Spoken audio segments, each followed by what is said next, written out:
Haleluya. Selamat malam buat kita semua. Selamat kita bertemu kembali. Kita akan sama-sama beribadah, kita akan memuji Tuhan, dan kita akan mendengarkan firman Tuhan.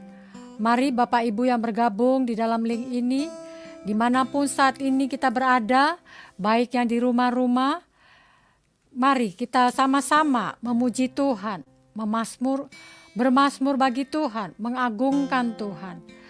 Dan kiranya kita semua mendapatkan lawatan Tuhan di malam hari ini. Mari kita bersatu di dalam doa. Segala puji dan syukur kami naikkan kepadamu Bapa. Engkau adalah Tuhan kami yang benar, Tuhan kami yang hidup, Tuhan yang sangat mengasihi kami. Kami bersyukur kalau malam hari ini Tuhan Tuhan berikan kesempatan untuk kami datang menyembah-Mu, untuk kami menikmati hadirat-Mu, dan kami juga mau terima firman-Mu. Urapi kami Tuhan, urapi kami semua, dan kami percaya Tuhan, hadirat-Mu memenuhi kami, menjamah kami, setiap kami yang di rumah-rumah merasakan hadirat Tuhan. Terima kasih Roh Kudus, Engkau yang mengambil alih, Engkau yang menjamah umat-umat-Mu, Engkau yang berkarya. Karena satu kerinduan kami, lewat puji-pujian kami ini, kami dapat menyenangkan hati-Mu Tuhan. Kami serahkan hidup kami Tuhan, hanya bagi-Mu. Waktu yang ada saat ini hanya bagi Tuhan. Terima kasih Bapa. Di dalam nama Tuhan Yesus Kristus, kami sudah mengucap syukur dan kami mau memuji-Mu. Haleluya. Amin. Kasih setia Tuhan tidak pernah berubah. Seandainya kita disuruh memilih, saya akan tetap memilih. Tuhan Yesus adalah Tuhan yang hidup. Selamanya hanya Tuhan Yesus yang kita sembah.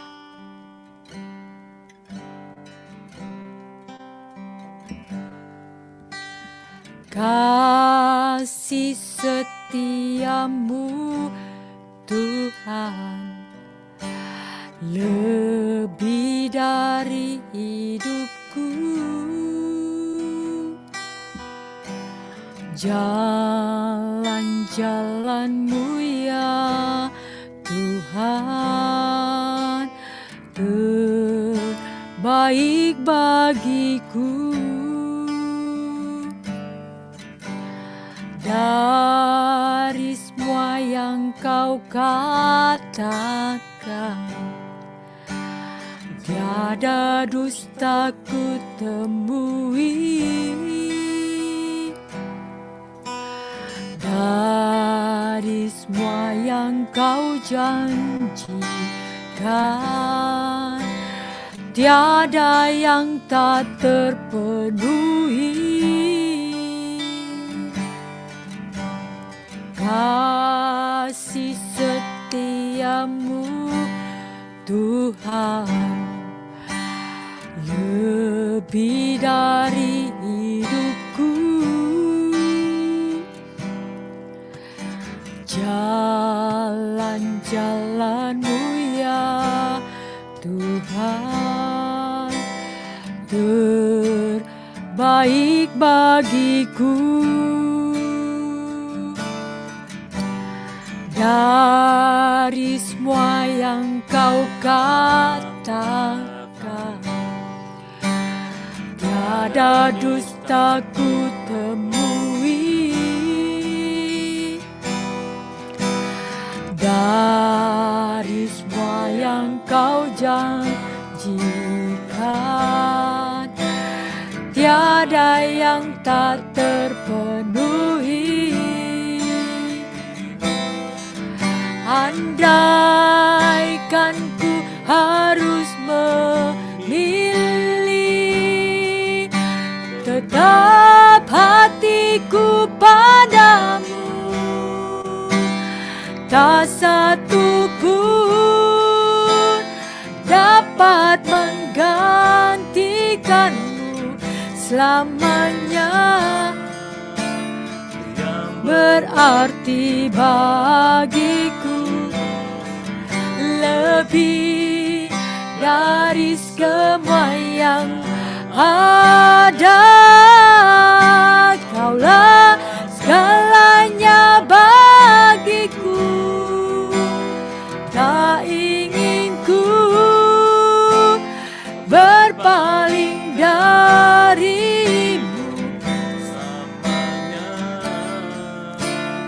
Ku akan menyembahmu, Tuhan.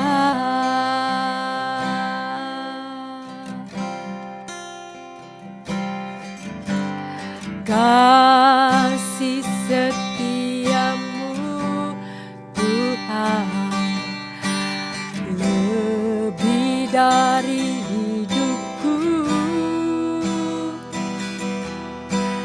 Jalan-jalanmu ya Tuhan, terbaik bagiku. Dari semua yang kau katakan, tiada dusta ku temui. Dari semua yang kau janjikan, tiada yang tak terpenuhi. Andaikan ku harus memilih, tetap hatiku padamu, tak satu pun dapat menggantikanmu. Hanya kau yang berarti bagiku, lebih dari semua yang ada. Kaulah segalanya bagiku, tak ingin ku berpaling darimu selamanya. Ku akan menyembahmu. Haleluya.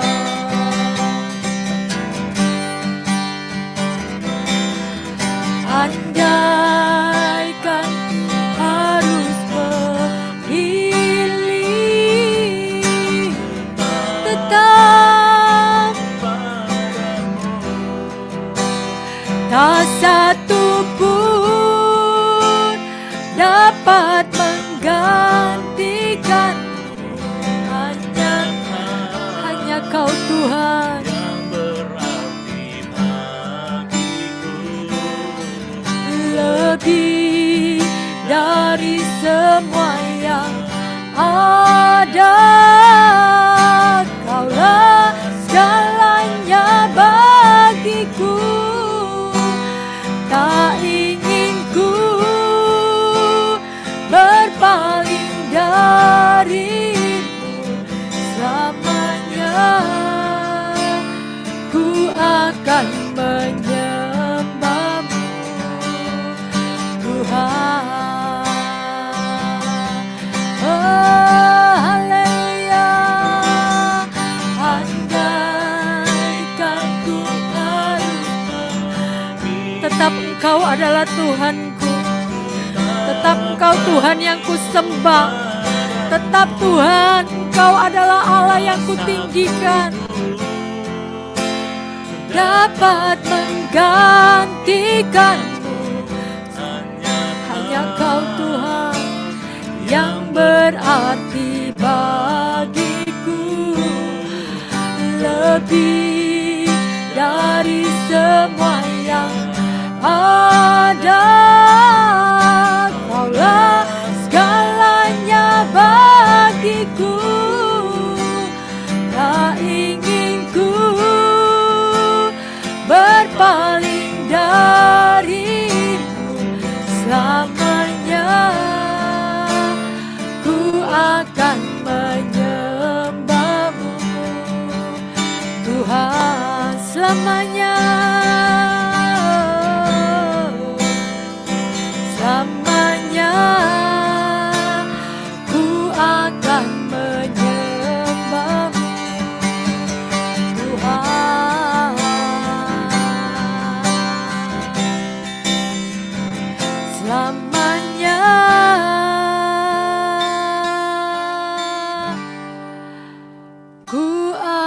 akan menyembah-Mu. Tuhan, beri kemuliaan bagi Tuhan. Ku tinggikan nama-Mu Tuhan, selamanya Kau Tuhan. Ku sembah, ku tinggikan nama-Mu, mulia nama-Mu. Kau ku sembah selamanya, Kau ku sembah,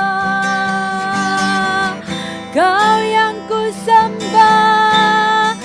Tiada satu pun dapat menggantikan-Mu. Haleluya.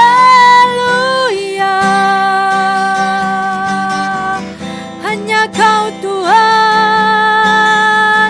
yang ku sembah, Kaulah segalanya. Allah yang besar, Allah yang besar, ku sembah, ku sembah. Mulialah Kau Tuhan, mulialah Kau Tuhan. Tinggikan nama-Mu, kami agungkan Kau Tuhan. Haleluya, haleluya. Penuhi kami Tuhan, penuhi kami.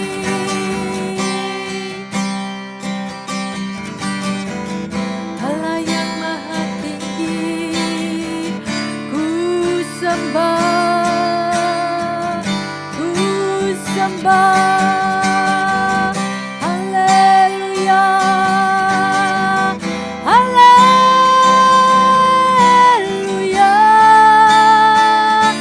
haleluya. Kau ku sembah, Allah yang besar. Ku tinggikan nama-Mu, Kau ku sembah. Haleluya.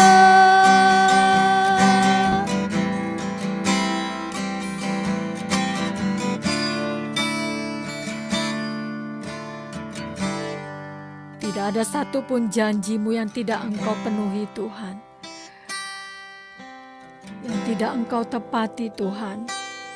Karena Engkau adalah Tuhan yang setia, Tuhan yang tidak pernah ingkar janji.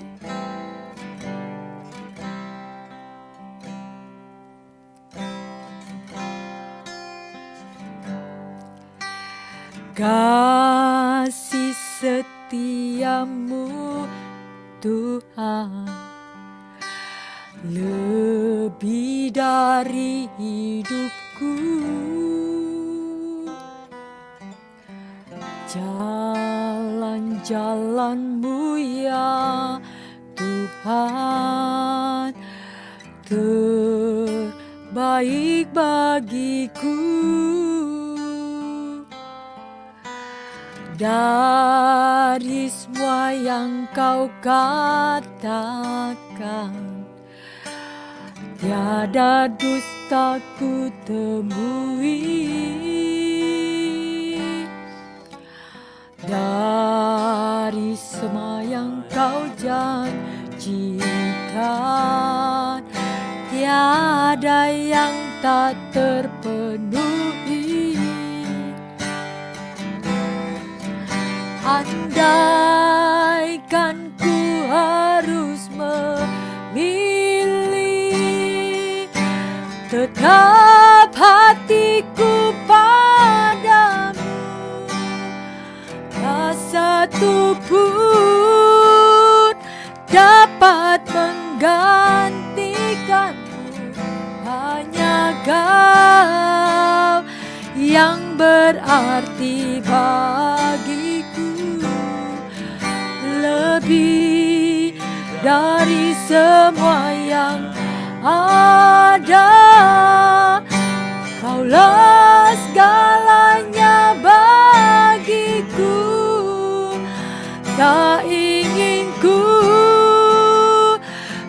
berpaling darimu selamanya. Ku akan menyembahmu Tuhan.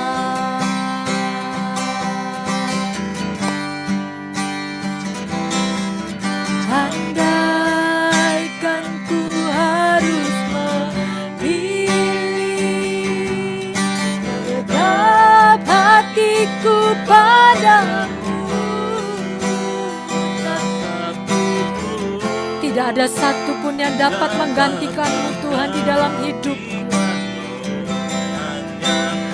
Hanya Engkau satu-satunya di dalam hidupku Tuhan.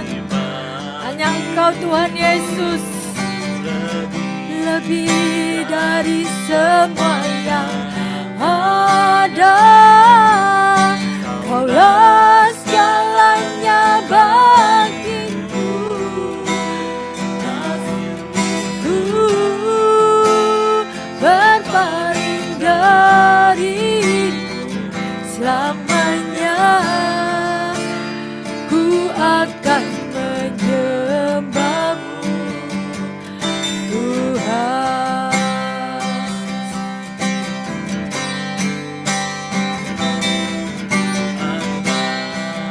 Matalah mata kasih. Kami akan tetap memilih-Mu Tuhan Yesus. Apapun yang sedang kami hadapi Tuhan,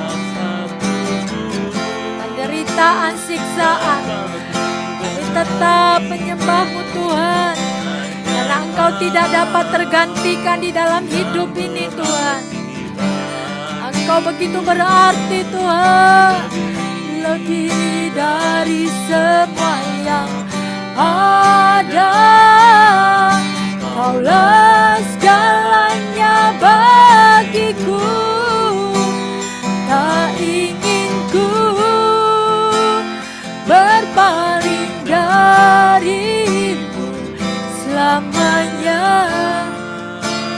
Ku akan menyembahmu Tuhan selamanya.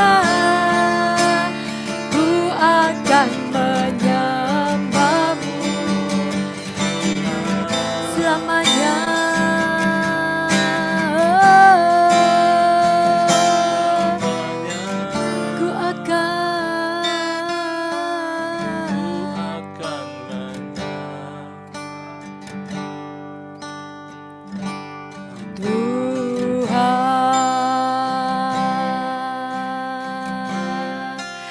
Kami akan tetap setia. Kami akan tetap menyembah-Mu Tuhan. Kami mengasihi-Mu Tuhan. Kami mengasihi-Mu Tuhan Yesus. Karena Tuhan adalah penolong kami. Engkau yang memberikan kami kelepasan dan Engkau memberikan kami kemenangan.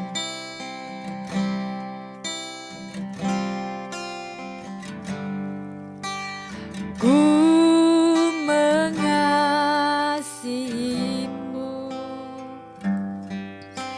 Yesus, Kau perlindungan bagiku.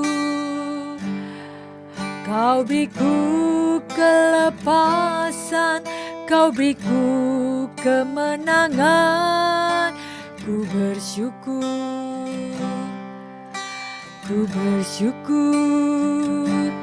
padamu. Terima kasih Tuhan, kami bersyukur. Ku mengasihi-Mu Yesus, Kau perlindungan bagiku. Kau beriku kelepasan, Kau beriku kemenangan. Ku bersyukur, kami bersyukur Tuhan. Ku bersyukur padamu. Mari kita angkat tangan kita tinggi-tinggi. Hosana bagimu di tempat yang maha tinggi. Hosana bagimu Yesus di tata maha memuji-Mu selalu, ku sembah Kau selamanya. Sungguh Yesus, ku cinta padamu. Hosana bagimu di tempat yang maha tinggi. Hosana bagimu Yesus di tata maha kudus. Ku memuji-Mu selalu, ku sembah Kau selamanya. Sungguh Yesus, ku cinta padamu. Hosana, hosana, hosana bagimu di tempat yang maha tinggi. Hosana bagimu Yesus di tata maha kudus. Ku memuji-Mu selalu, ku sembah Kau selamanya. Sungguh Yesus, ku cinta padamu. Mari sembah Dia, sembah Dia. Haleluya. Hosana bagimu di tempat yang maha tinggi. Hosana bagimu Yesus di tata maha kudus. Ku memuji-Mu selalu, ku sembah Kau selamanya. Sungguh Yesus, ku cinta padamu. Sekali lagi katakan, hosana bagimu di tempat yang maha tinggi. Hosana bagimu Yesus di tata maha kudus. Ku memuji-Mu selalu, ku sembah Kau selamanya. Sungguh Yesus, ku cinta padamu. Sungguh Yesus, ku cinta padamu. Sungguh Yesus, ku cinta padamu.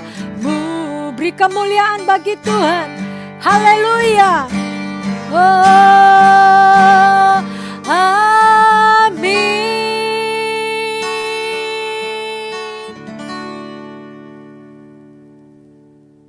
Bapa, kami bersyukur di dalam nama Tuhan Yesus kami datang kepadamu pada kesempatan ini.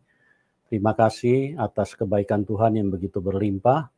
Dan sekarang kami akan menikmati kebenaran firman Tuhan. Roh Kudus urapi kami, biarlah Engkau membuka pengertian dan Engkau membuka hati kami, karena hati kami adalah tanah yang akan diisi, ditanam firman-Mu. Terima kasih Bapa, dalam nama Tuhan Yesus, kami siap menerima apa yang Tuhan ingin bagikan di dalam hidup kami. Amin.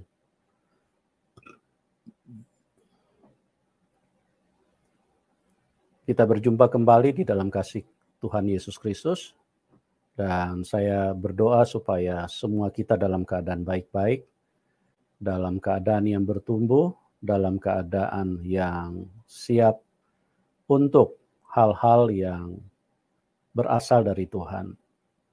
Sebab di dalam hidup ini banyak saya memperhatikan orang datang kepada Tuhan tetapi tidak terhubung dengan Tuhan.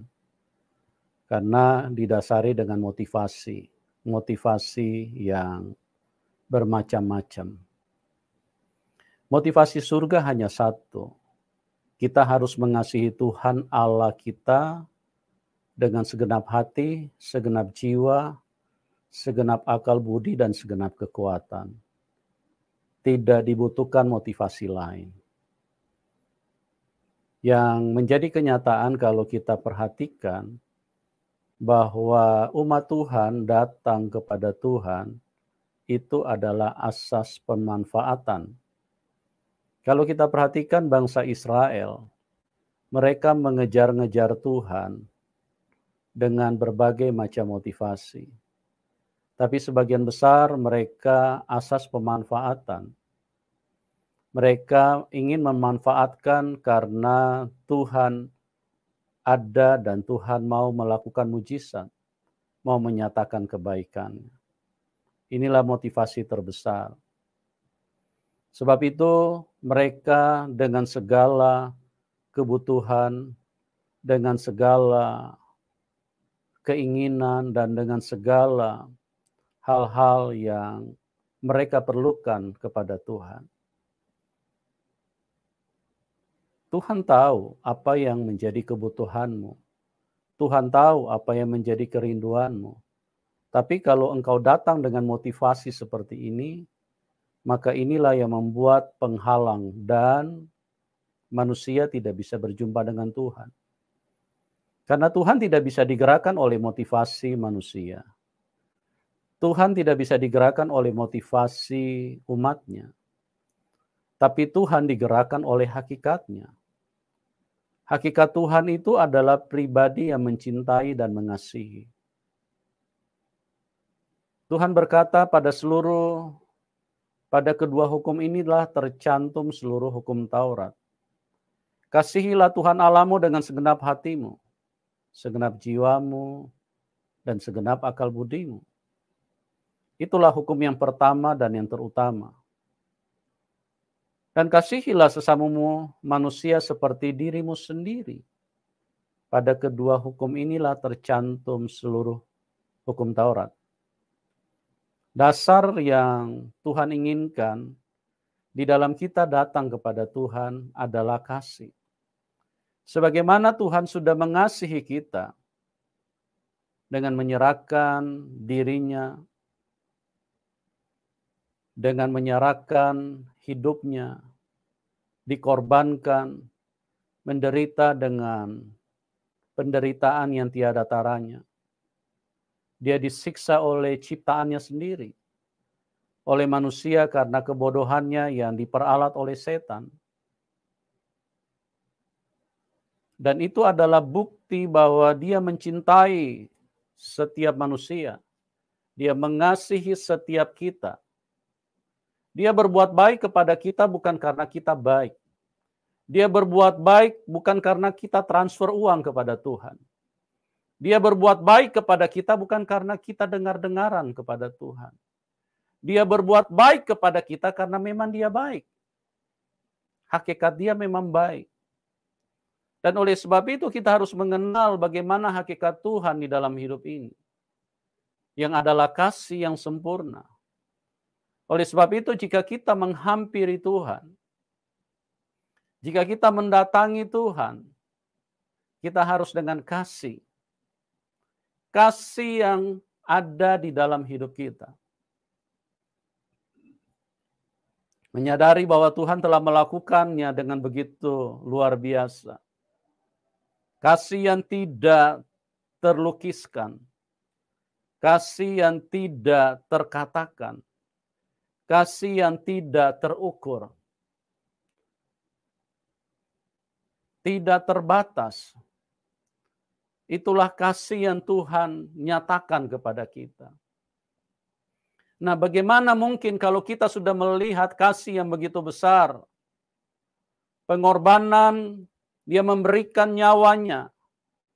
Jika hidupmu menemukan seseorang dan dia mau mati untuk Anda, di dalam hidup ini, maka hidupmu akan berterima kasih.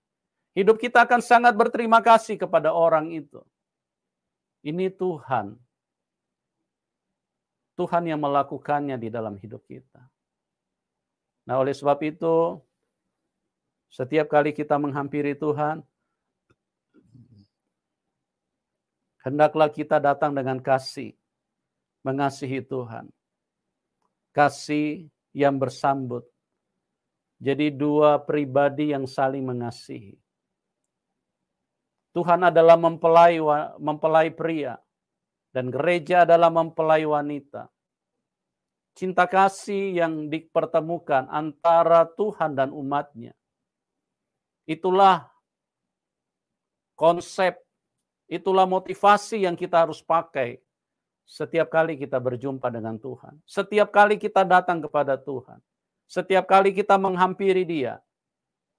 Jadi jauhkanlah daripada hal-hal yang membuat motivasimu tidak bisa bertemu dengan Tuhan.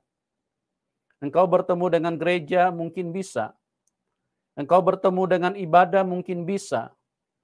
Engkau bertemu dengan pendeta mungkin bisa. Tapi bertemu dengan Tuhan, catatannya hanya satu. Motivasimu harus didasari dengan kasih. Engkau harus mengasihi Dia dengan sungguh-sungguh. Saya perhatikan ada begitu banyak bangsa Israel yang dicatat oleh Alkitab.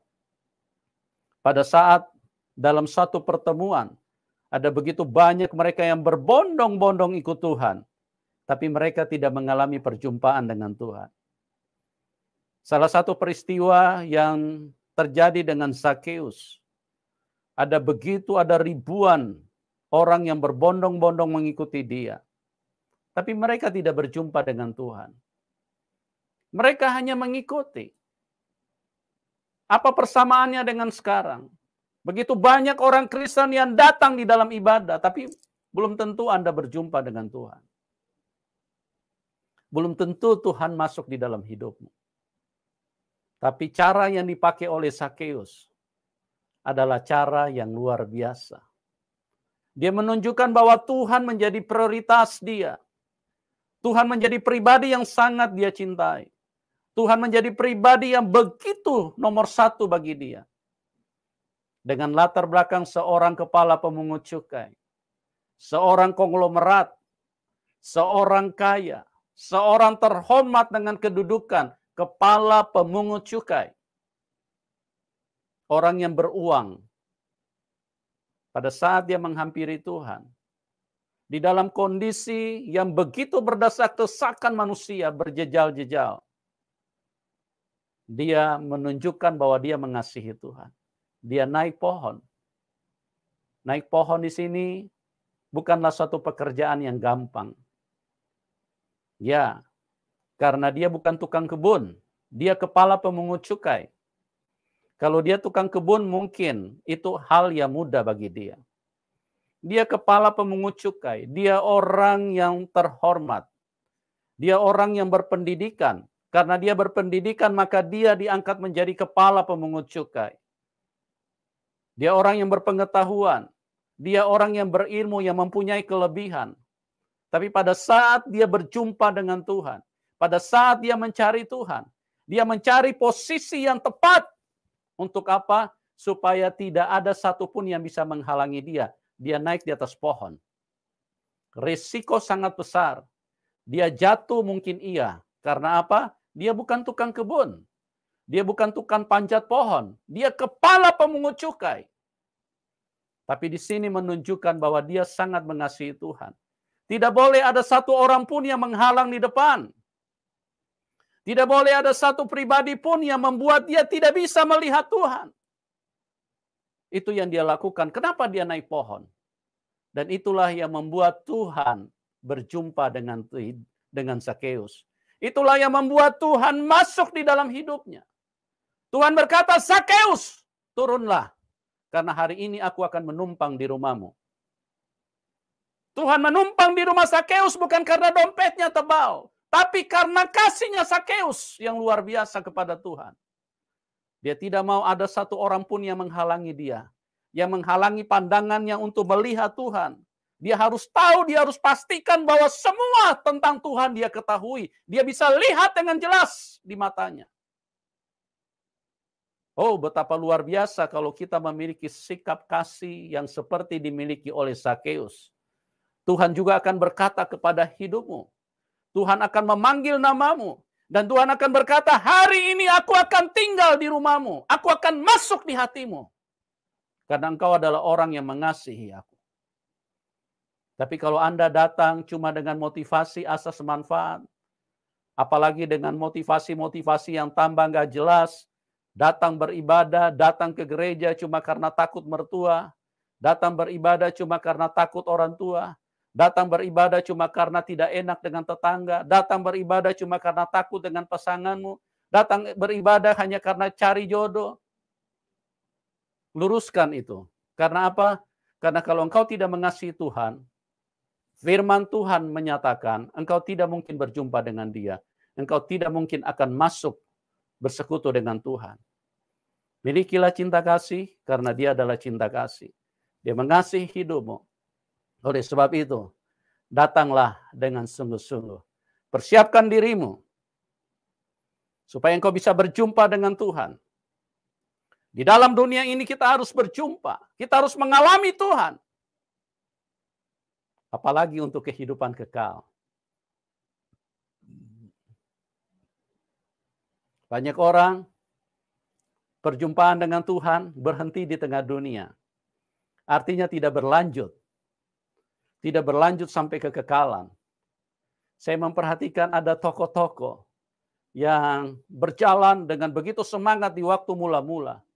Tapi di tengah jalan mereka mulai berubah haluan. Dan itu juga dicatat oleh firman Tuhan.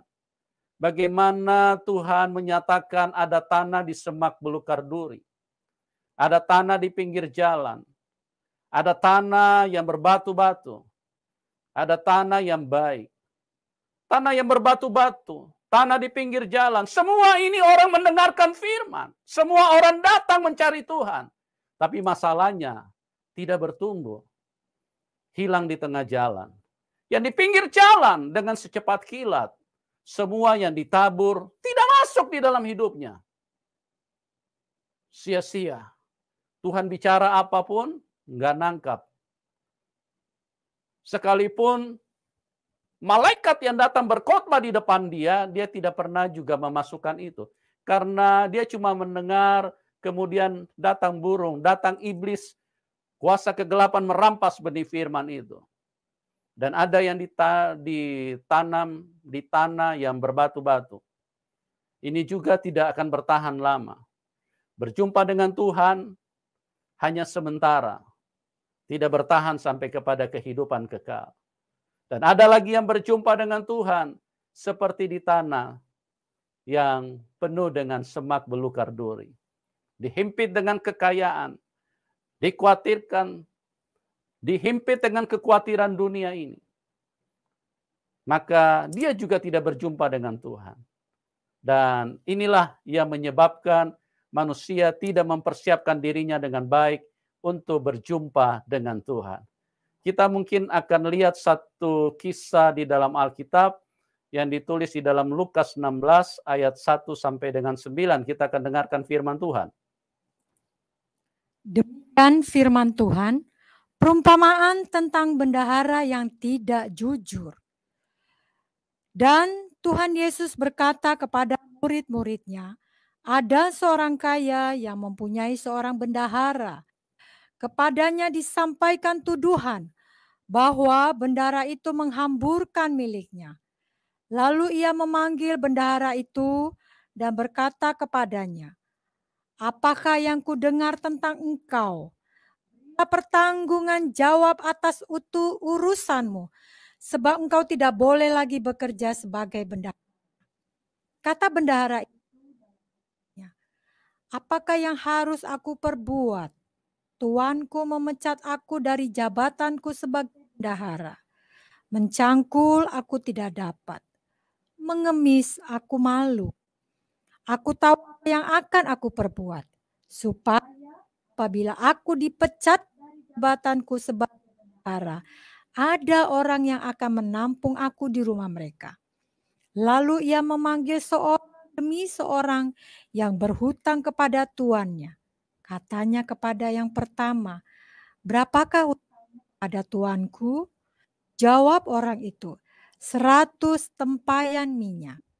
Lalu katanya kepada orang itu, inilah surat hutangmu, duduklah dan buat surat hutang lain sekarang juga, 50 tempayan. Kemudian ia berkata kepada yang kedua, dan berapakah hutangmu? Jawab orang itu, 100 pikul gandum. Katanya kepada orang itu, inilah surat hutangmu. Buatlah surat hutang lain, 80 pikul. Lalu Tuan itu memuji bendahara yang tidak jujur itu. Karena ia telah bertindak dengan cerdik, sebab anak-anak dunia ini lebih cerdik terhadap sesamanya daripada anak-anak terang. Dan aku berkata kepadamu, telah persahabatan dengan mempergunakan mamon yang tidak jujur, supaya jika mamon itu tidak dapat menolong lagi, kamu terima di dalam kemah abadi. Amin. Perikop ini adalah satu perikop yang agak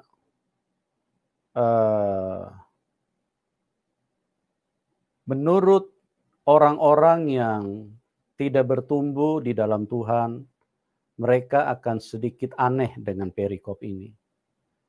Karena di sini menceritakan tentang pekerjaan seorang bendahara yang tidak jujur. Bendahara yang tidak jujur, di mana kemudian mendapatkan pujian dari tuannya. Dan Tuhan juga mengajarkan kita untuk belajar daripada bendahara yang tidak jujur. Cukup lama saya bertanya-tanya kepada Tuhan, kenapa perikop ini dimasukkan di dalam Alkitab? Bahkan camkanlah apa yang dikatakan oleh bendahara yang tidak jujur. Dan saya melihat seolah-olah Tuhan memberikan perhatian yang khusus kepada bendahara yang tidak jujur. Apa kelebihannya? Apa yang istimewa daripada bendahara yang tidak jujur ini? Sehingga Tuhan menggarisbawahi dan menyuruh untuk umatnya, menyuruh manusia untuk memperhatikan apa yang dilakukan oleh bendahara yang tidak jujur. Saya sempat bertanya-tanya, apakah Tuhan sedang memuji ketidakjujuran? Bukan. Bukan ketidakjujuran yang sedang dipuji oleh Tuhan. Lalu apa? Dan mengapa? Kenapa harus bendahara yang tidak jujur? Kenapa Tuhan tidak memasukkan perikop-perikop tentang hal-hal yang supranatural? Bagaimana Tuhan menceritakan pada saat dia membelah laut Teberau? Kenapa itu tidak dijelaskan secara lebih terperinci, biar manusia lebih kagum? Ada apa dengan bendahara yang tidak jujur ini? Kenapa Tuhan tidak menceritakan bagaimana dia waktu berada di tengah-tengah Daniel yang sedang dibuang ke dalam mulut singa yang sedang lapar. Di dalam kandang singa yang tidak dikasih makan sudah berapa hari. Kayaknya saya berpikir sepertinya lebih pas itu. Lebih membuat manusia tercengang. Oh, ini cerita hebat bagaimana kuasa Tuhan dinyatakan kepada manusia. Lalu kenapa? Apa yang menarik dengan bendahara yang tidak jujur? Apakah Tuhan sedang ingin berbisnis dengan manusia? Apakah Tuhan sedang membangun perusahaan di tengah-tengah dunia terus untuk mengajari bahwa ada bendahara yang tidak jujur? Dan sampai satu ketika Tuhan membukakan satu pengertian kepada saya. Bagaimana sifat atau sikap atau perbuatan yang dilakukan oleh bendahara setelah dilakukan oleh bendahara yang tidak jujur. Setelah dia mengetahui apa yang akan terjadi di dalam hidupnya. Saya ulangi sekali lagi. Tuhan sedang menarik perhatian kita untuk memberikan perhatian secara khusus. Bagaimana seorang bendahara yang tidak jujur, tindakan yang dia lakukan pada saat dia mengetahui bahwa ada hal yang akan terjadi di dalam hidupnya. Ini yang catatan yang paling penting untuk diketahui oleh umat Tuhan. Ini adalah catatan penting untuk diketahui oleh gereja. Tindakan yang dilakukan oleh seorang bendahara yang tidak jujur pada saat dia mengetahui apa yang akan terjadi dengan dia di hari-hari selanjutnya. Karena kita memperhatikan di situ bagaimana dia mendapatkan teguran keras dari majikannya. Dia mendapatkan satu tindakan yang sangat berbahaya buat dia. Karena dia akan dipecat. Dia akan diberhentikan dari pekerjaannya. Dia tidak boleh lagi bekerja. Nah, yang menarik bagi Tuhan untuk kita perhatikan di sini adalah orang ini, bendahara ini, dia tahu mengambil langkah yang tepat pada saat itu. Makanya dikatakan bendahara yang tidak jujur, tapi kecerdikannya menyelamatkan dia. Dia mengambil tindakan yang tepat. Dia berkata di dalam hatinya, apa yang harus aku perbuat? Mencangkul aku tidak sanggup. Ya jelas mencangkul itu bukan pekerjaan dia. Karena dia bendahara, seorang intelektual, seorang berpendidikan. Kalau hitung-hitung uang dia pintar. Tapi kalau mencangkul, itu pekerjaan kasar. Pekerjaan yang membuat bisa otot tangannya bisa putus. Karena mencangkul itu terlalu berat buat dia. Dia berkata, mencangkul aku tidak bisa. Tapi sekarang kenyataannya bahwa aku dipecat oleh tuanku. Maka di sini muncul satu tindakan, satu perbuatan yang dilakukan oleh bendahara tersebut, bahwa dia adalah orang yang cerdik, dia adalah orang yang bijaksana, dia adalah orang yang cerdas, karena dia mempunyai satu persiapan yang sungguh-sungguh. Jadi dia tidak larut dengan bagaimana dia akan dipecat, tapi dia larut dengan persiapan pada saat dia dipecat. Dia mempersiapkan dirinya. Dia mengantisipasi sebelumnya apa yang akan terjadi di dalam hidupnya. Karena dia sudah berkata, dia sudah berpikir jauh sebelumnya. Mencangkul aku tidak bisa. Itu pekerjaan yang terlalu berat buat aku. Ya, apalagi mengemis. Aku tidak bisa, itu kan memalukan sekali. Dulu dia yang bagi-bagi uang. Dulu dia yang kasih-kasih uang kepada orang lain. Masa sekarang dia yang jadi pengemis? Wah, itu memalukan sekali buat dia. Dan dia tidak akan melakukan itu. Oleh sebab itu, dia putar otaknya. Apa yang harus aku lakukan? Kenapa Tuhan memuji bendahara ini? Kenapa Tuhan ingin kita belajar daripada bendahara ini? Satu hal yang sangat penting. Bendahara ini orang yang mempersiapkan diri dengan sangat sempurna. Dia mempersiapkan dirinya terhadap keadaan yang akan menimpa dia. Ya, kita perhatikan. Apa relevansinya dengan kehidupan manusia? Apa relevansinya dengan kehidupan anak-anak Tuhan? Makanya Tuhan bilang anak-anak dunia ini lebih cerdik, lebih pintar daripada anak-anak terang. Bukankah kita disebut anak terang? Bukankah Anda disebut anak Tuhan? Kenapa? Karena engkau ada Tuhan di dalam hidupmu. Tapi yang menjadi masalahnya engkau kurang cerdik. Anak dunia jauh lebih cerdik daripada anak-anak terang. Ini perkataan Tuhan loh. Anda jangan tersinggung dulu, jangan marah sama saya. Saya hanya menyampaikan untuk kita belajar daripada bendahara yang tidak jujur ini. Karena dia mempersiapkan dirinya dengan sungguh-sungguh. Karena dia tahu ada bahaya yang akan datang sesudah dia diberhentikan dari pekerjaan. Ada hal yang menyusahkan hidupnya sebentar nanti. Dan dia tidak mau susah.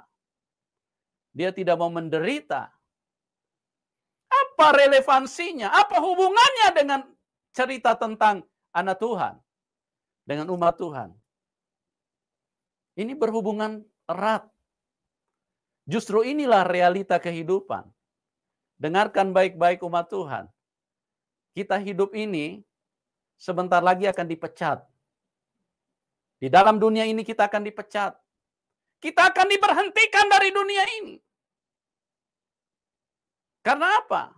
Karena semua di dalam dunia ini adalah pemborosan terhadap harta kekayaan Tuhan. Tuhan. Kita memboroskannya. Kita memboroskan untuk kepuasan diri sendiri. Bukan kita melakukan untuk tujuan Tuhan. Semua investasi yang Tuhan berikan di dalam hidup kita tidak gunakan untuk Tuhan, untuk proyek dari Tuhan, untuk melakukan tugas dari Tuhan. Tapi kita habiskan untuk kepuasan diri kita sendiri. Kita diberi waktu 24 jam. Tapi untuk menyembah Tuhan saja kita tidak punya waktu. Bukankah kita memboroskan harta Tuhan kita? Kita diberi kesehatan. Tapi kita tidak pernah gunakan kesehatan itu untuk melakukan apa yang berkenan kepada Tuhan. Semua kita habiskan untuk berfoya-foya. Untuk menyenangkan kita punya daging. Untuk memuaskan kehidupan yang sebentar lagi kita akan dipecat dari dunia ini. Sebentar lagi kita akan diberhentikan dari dunia ini. Makanya Tuhan berkata, belajarlah dari bendahara yang tidak jujur. Supaya kita orang Kristen menjadi orang yang cerdas. Persiapkan dirimu. Bendahara ini tahu mempersiapkan diri. Mengemis aku malu. Aku tidak bisa, aku tidak sanggup mengerjakan pekerjaan itu. Mencangkul apalagi. Bisa bengkak tanganku, bisa keseleo tanganku. Aku tidak sanggup kerja kayak begitu. Dia mulai memanggil orang-orang yang berhutang kepada dia. Untuk apa? Membuat satu kebijakan yang menguntungkan si bendahara ini. Dia ringankan orang-orang yang berhutang kepada dia. Artinya, supaya nanti kalau aku dipecat, ada orang yang menampung aku di rumahnya. Ada orang yang ajak aku makan pisang goreng. Ada orang yang akan ajak aku traktir makan capcay. Karena apa? Karena aku sudah berbuat baik kepada mereka. Aku tolong yang berhutang 100 pikul tempayan. Aku buat surat hutang yang baru. Aku ringankan mereka. Oh, betapa cerdiknya bendahara ini. Betapa luar biasanya bendahara ini. Dia melakukan satu tindakan yang membuat dia tertolong setelah dia dipecat. Yang membuat dia bisa eksis setelah dia dipecat. Karena apa? Karena dia butuh orang lain. Dia mempersiapkan dirinya. Dia mempersiapkan dirinya. Makanya Tuhan berkata kepada umatnya.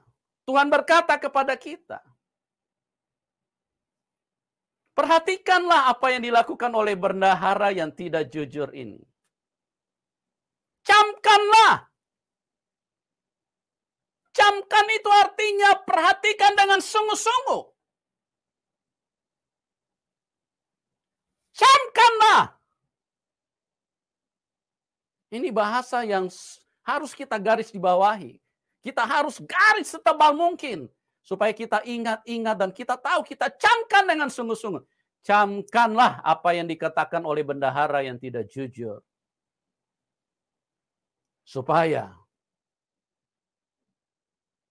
kata Tuhan, ikatlah persahabatan dengan mempergunakan mamon yang tidak jujur.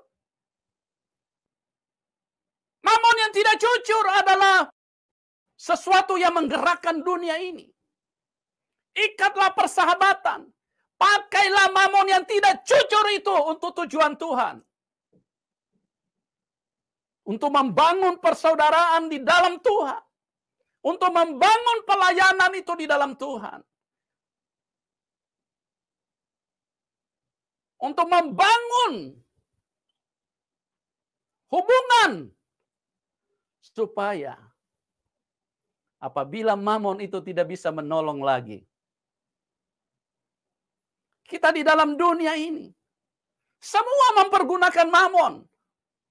Belajarlah dari bendahara yang tidak jujur. Dan kita tahu bahwa mamon ini sebentar lagi kita tidak bisa gunakan karena kita dipecat dari mamon. Kita akan meninggalkan dunia ini. Kita akan diberhentikan dari mamon itu. Dan Tuhan bilang, cerdiklah, pergunakanlah mamon itu dengan bijaksana. Jadikanlah mamon itu untuk membuat satu persaudaraan, satu persahabatan. Jangan jadikan mamon itu menjadi sarana pertikaian. Jangan menjadikan mamon itu sarana kebencian. Jangan menjadikan mamon untuk Anda hidup berfoya-foya untuk diri sendiri. Tapi ikatlah persahabatan dengan mamon. Karena itulah yang dikehendaki Tuhan. Supaya apabila mamon tidak bisa menolong lagi. Apa kata Tuhan di dalam ayat yang ke-9? Kamu diterima di dalam kemah abadi. Kita lihat dulu mulai dari ayat 5. Kita ulang bacanya. Lukas 16.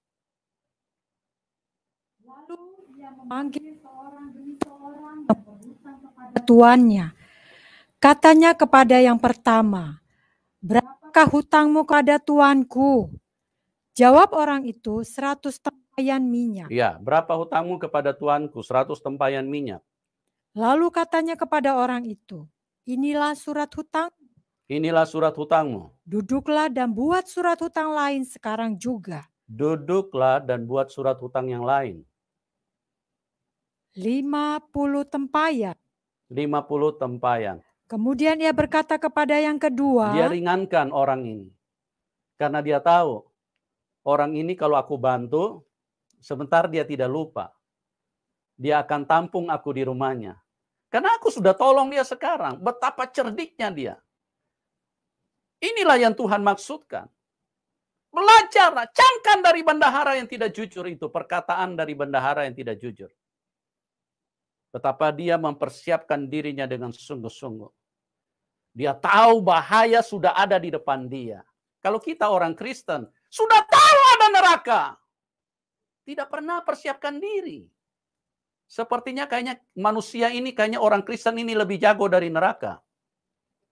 Saya tidak tahu apakah karena mereka terbuat dari, saya katakan, ya, besi baja sekeras apapun dengan suhu yang 2000 derajat Celcius itu meleleh. Itu nurut itu besi. Anda bisa bayangkan neraka itu bisa jutaan derajat Celcius. Bahkan bisa mencapai ratusan juta derajat Celcius. Anda tidak pernah berpikir tentang kekekalan. Hidupmu tidak pernah berpikir betapa ada kesusahan besar yang sedang menanti hidupmu. Oleh sebab itu, persiapkan dirimu. Jangan Tuhan berkata anak-anak dunia ini lebih cerdik daripada anak-anak terang. Tuhan mau pakai bahasa apa sama kita? Baru kita sadar. Tidak pernah mempersiapkan diri. Dengarkan teman-teman. Mau sekolah saja kita punya persiapan. Tidak bisa hanya cuma mau, saya mau sekolah di situ. Harus dipersiapkan dulu, Anda daftar dulu.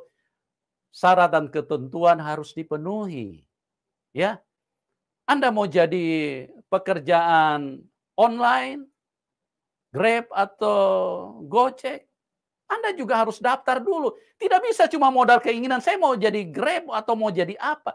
Terus ada persiapan, daftar dulu. Syarat dan ketentuan dipenuhi dulu. Punya SIM nggak? Ya, punya SIM nggak? Kalau tidak punya SIM, jangan berharap itu terpenuhi. Syarat dan ketentuan dipenuhi. Persiapkan dirimu. Apa yang engkau mau lakukan, harus ada persiapan. Ya, mau kawin apa lagi? Persiapkan dulu. Ya, kerja dulu. Kalau tidak mau kasih makan apa orang? Ya, memangnya mau kasih makan batu? Batu juga dibeli. Memangnya mau kasih makan apa? Harus persiapan dulu. Siapkan ini, siapkan itu, siapkan ini. Semua harus dipersiapkan. Tidak jadi orang bodoh-bodoh. Orang Jerman bilang bodoh-bodoh. Ya, tidak asal-asalan hidup ini. Semuanya harus dipersiapkan. Anda mau makan juga harus persiapkan dong. Tidak mungkin begitu mau makan terus makanan tiba-tiba melayang di udara. Terus kemudian Anda 3 gerakan mulut begini kan tidak. Harus siapkan uangmu dulu. Datang ke pasar, beli dulu bahan-bahan makanan apa yang mau dimakan. Kalau hidupmu lagi malas, ya siapkan uang lah. Datang juga ke restoran. Karena tidak mungkin makanan itu lewat berterbangan di mulutmu langsung tinggal makan. Tidak bisa. Harus dipersiapkan. Tidak ada yang serba seperti apa yang kita mau. Semuanya harus persiapan. Kita mau jadi pejabat, kita harus persiapan. Ya, mau jadi gubernur, persiapan. Walaupun ada yang cara-cara tidak halal, pokoknya dia persiapkan terus sampai bisa jadi. Nah, ini belajarlah dari orang dunia. Orang dunia itu semuanya dipersiapkan. Kenapa kita ini anak Tuhan sudah tahu ada yang namanya kehidupan kekal. Tapi kita tidak pernah mempersiapkan diri. Yang kita punya, yang kita persiapkan cuma kehidupan daging, kehidupan yang sementara. Anda sudah siap ketemu Tuhan? Kan belum. Makanya siapkan dirimu dari sekarang.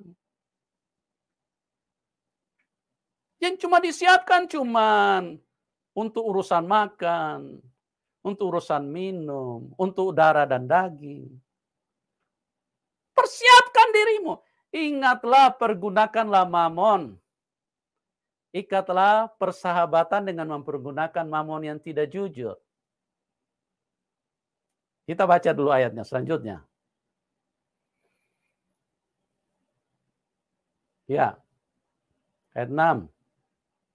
Lukas 16. Ayat 7. Ya, 7.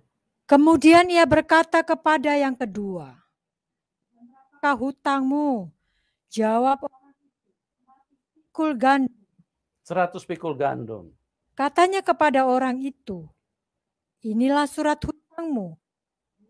Surat hutang lain Iya. 80 pikul. Iya, dia tolong orang itu. Ya, dia bantu. Dia tahu sebentar lagi dia akan susah hidupnya. Karena dia sudah dipecat. Sudah tidak bisa kerja. Nah, sebelum dipecat, sebelum Anda dipecat dari dunia ini, siapkan dirimu. Ya. Kalau membuat mujizat seperti tadi yang saya harapkan, kenapa tidak Tuhan ceritakan bagaimana Tuhan ada mendampingi Daniel pada waktu dia di mulut singa? Itu cuma membuat kita terkagum-kagum. Wah, luar biasa sekali Tuhan itu. Tapi kita tidak persiapan diri. Tapi kalau yang ini bendahara yang tidak jujur, ini lebih dahsyat dari itu. Ini kita membuat kita bersiap ini. Ya. Bendahara yang tidak jujur saja tuh tahu persiapkan diri. Apalagi Anda anak-anak terang. Ikatlah persahabatan dengan mempergunakan mamon yang tidak jujur. Supaya jika mamon tidak bisa dipergunakan lagi, Anda diterima di dalam kemah abadi. Supaya apabila mamon tidak bisa digunakan lagi, kamu diterima di kemah abadi. Apabila uang sudah tidak bisa berfungsi di dalam hidupmu, kapan uang tidak bisa berfungsi? Kapan mamon tidak bisa berfungsi? Iya, pada saat innalillahi. Pada saat sudah kaku di dalam peti. Nah, itu tidak butuh mamon itu. Ya. Mau dikasih mamon juga cuma orang yang ambil. Tidak butuh dia tuh, tidak butuh mamon dia.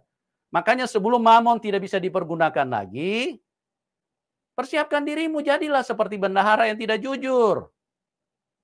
Begitu teman-teman.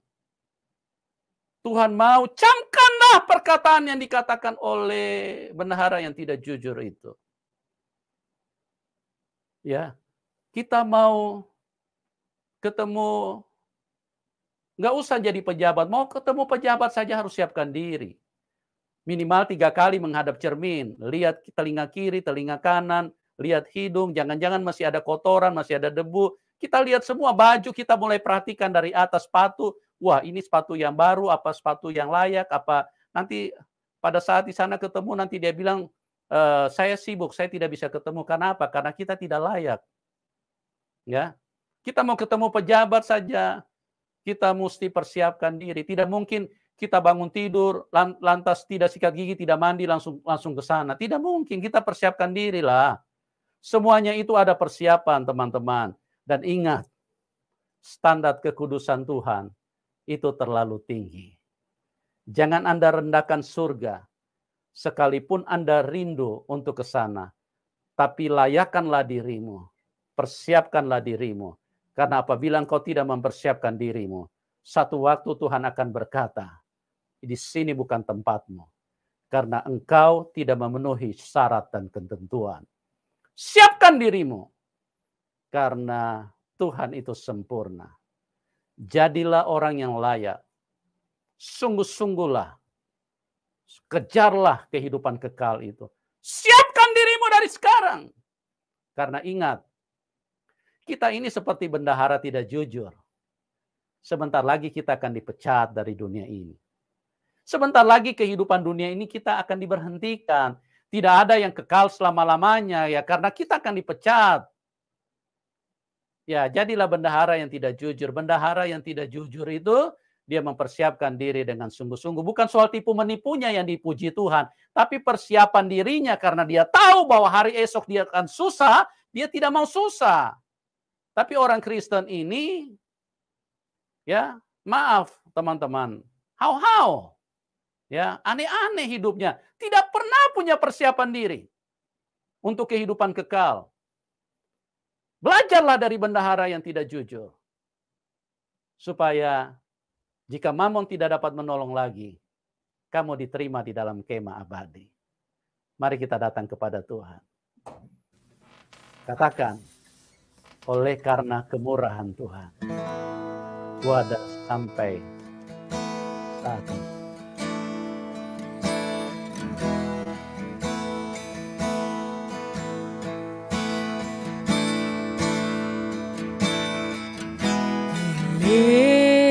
Karena kemurahan Tuhan ku ada sampai hari ini. Oleh karena kebaikan Tuhan, janji-Mu terjadi bagiku. Ya, temponya lebih lambat. Oleh karena kemurahan Tuhan.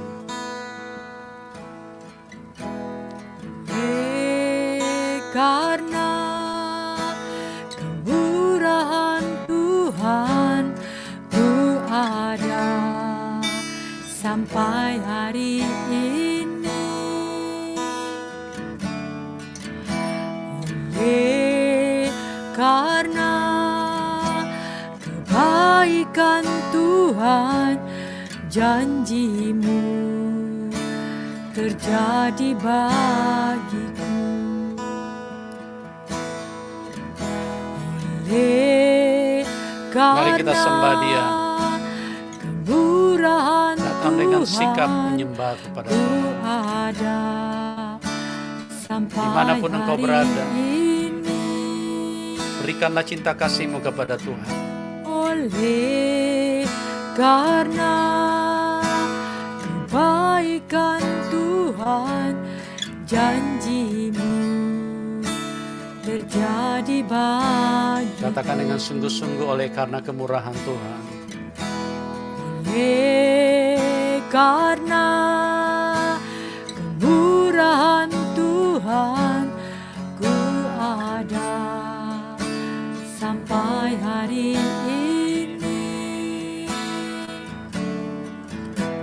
Oleh karena kebaikan Tuhan, janji-Mu terjadi bagiku. Katakan sekali lagi dengan sungguh-sungguh. Oleh karena kemurahan Tuhan, ku ada sampai hari ini. Oleh karena kebaikan Tuhan, janji-Mu terjadi bagiku. Bersama Ku sembah Kau Tuhan, ku mengangkat tanganku, selamanya Kau ajaib bagiku. Ku sembah Kau Tuhan, ku mengangkat wajahku, selamanya Kau hebat bagiku. ku sembah, Ku sembah Kau Tuhan, ku mengangkat tanganku, selamanya Kau ajaib bagiku. ku sembah Kau Tuhan. Ku sembah Kau Tuhan, ku mengangkat wajahku, selamanya Kau hebat bagiku. Saudara, dimanapun Anda berada, mari persiapkan dirimu. Jangan hidup di dalam kebodohan. Apa yang membuat engkau layak di hadapan Tuhan? Siapkan dirimu. Ingat, satu waktu Mamon tidak bisa dipergunakan lagi. Satu waktu Mamon tidak bisa menolong lagi. Karena itu, apabila Mamon tidak bisa menolong lagi, engkau diterima di kemah abadi. Persiapkan dirimu. Ikatlah persahabatan dengan mempergunakan Mamon yang tidak jujur. Apa maksudnya persahabatan? Kerjakanlah sesuatu yang membuat hati Tuhan senang. Karena Tuhan adalah damai. Persahabatan itu adalah bicara damai sejahtera. Damai sukacita. Ikatlah persahabatan. Bangunlah persahabatan, bangunlah damai. Bangunlah sesuatu yang berkenan kepada Tuhan. Yang ada damai sejahtera, ada sukacita. Berhentilah dari hal-hal yang tidak berkenan kepada Tuhan. Jangan jadi orang sembrono di dalam hidup ini. Ingat, bendahara waktu mau dipecat, dia dengan secepat kilat, dia mempersiapkan dirinya dengan sungguh-sungguh. Bagaimana dengan kita? Hidup berganti hari demi hari. Semakin hari semakin dekat. Mamon tidak bisa menolong lagi. Semakin dekat bahwa kita harus mempersiapkan diri kita. Semakin dekat kita akan sampai kepada kemah yang abadi.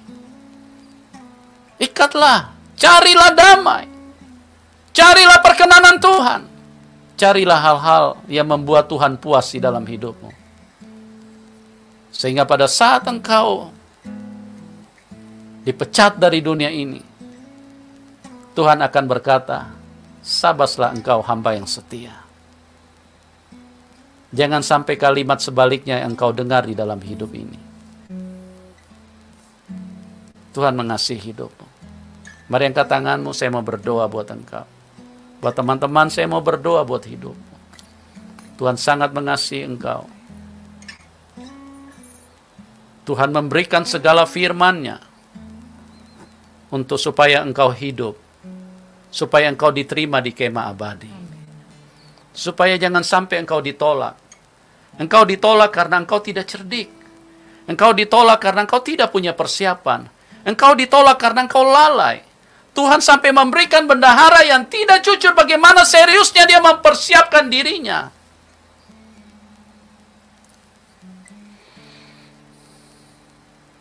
Tuhan Yesus, angkat tanganmu teman-teman. Engkau melihat umatmu. Betapa beratnya perjalanan hidup yang dilakukan oleh mereka. Selama ini, banyak yang tidak mempersiapkan diri Tuhan. Hidup sembrono. Hidup semau gue. Hidup hanya untuk menyenangkan daging. Hidup hanya untuk berpuas-puas. Menghamburkan semua harta milik tuannya. Semua yang Tuhan berikan dipakai untuk berfoya-foya, untuk berboros-boros. Tuhan, pada malam hari ini curahkan belas kasihan. Ampuni umat-Mu dan belas kasihani kami. Curahkan kemurahan-Mu dan tolong kami. Firman-Mu sudah disampaikan. Roh Kudus ingatkan di dalam setiap kami. Untuk setiap hari mengingat, mencamkan tentang apa yang disampaikan oleh bendahara yang tidak jujur. Aku tahu apa yang aku harus perbuat. Mencangkul aku tidak bisa, mengemis aku malu. Tuhan Yesus, lepaskan belas kasihan-Mu menyentuh kami semua pada malam hari ini. Terima kasih Tuhan. Buat belas kasihan Tuhan. Buat jamahan Tuhan, buat firman-Mu. Dan sekali lagi angkat tangan-Mu umat Tuhan. Dan terimalah berkat Tuhan. Berkat Abraham, Ishak, dan berkat Yakub. Turun di dalam setiap kita. Untuk menjadikan kita orang-orang yang diberkati untuk kehidupan yang kekal. Turunlah berkat Ishak. Turunlah berkat Abraham, Ishak, dan Yakub. Berkat kehidupan yang ada di dalam Tuhan Yesus Kristus. Memenuhi kita semua. Sampai selama-lamanya. Di dalam nama Tuhan Yesus, terima dengan iman. Semua kita yang percaya berkata, amin. Puji Tuhan. Tuhan mengasihi siapapun Anda. Tuhan sangat mencintai Anda semua. Jadilah orang-orang yang mengasihi Tuhan. Salam kemenangan. Tuhan Yesus memberkati kita semua.